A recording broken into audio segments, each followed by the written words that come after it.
தேடல் வாயிலாக உங்கள் அனைவரையும் சந்திப்பதில் மிக்க மகிழ்ச்சி அடைகின்றேன் என்று தேடிக்கொண்டு வந்த விடயம். சிறார்களை சமூக வலைத்தளங்களை பயன்படுத்த தடை விதிக்கவுள்ளதாக ஆஸ்திரேலிய அரசாங்கம் அறிவித்துள்ளது.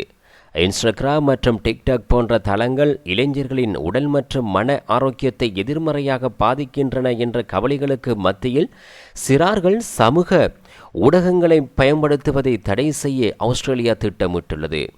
தடையை அமுல்படுத்துவதற்கான சட்டத்தை அறிமுகப்படுத்துவதற்கு முன்னதாக வரும் மாதங்களில் வயது சரிபார்ப்பு சோதனையை அரசாங்கம் தொடங்கும் என்று ஆஸ்திரேலிய பிரதமர் அந்தோனி அல்பானிஸ் தெரிவித்துள்ளார்.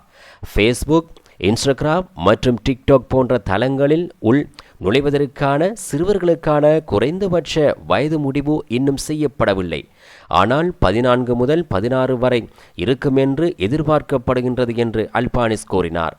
16 வயதிற்குட்பட்ட பயனர்களை தடுப்பதே தனது சொந்த விருப்பமாக இருக்கும் என்று பிரதமர் கூறினார். இதுகுறித்து பிரதமர் அந்தோனி அல்பானிஸ் கூறுகையில், கால்பந்து மைதானங்களிலும் நீச்சல் தடாகங்களிலும் டென்னிஸ் மைதானங்களிலும் சிறுவர்களை பார்க்க விரும்புகிறேன்.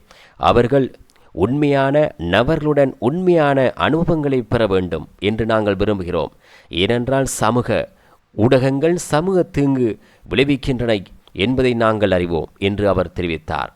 சிறுவர்களை சமூக ஊடகங்களில் இருந்து விலக்கி வைப்பதற்கான கூட்டாட்சி சட்டம் இந்த ஆண்டு அறிமுகப்படுத்தப்படும் என்றும் அவர் தெரிவித்தார். மீண்டும் ஒரு தேடல் வாயிலாக உங்களை சந்திக்கின்றேன். நன்றி.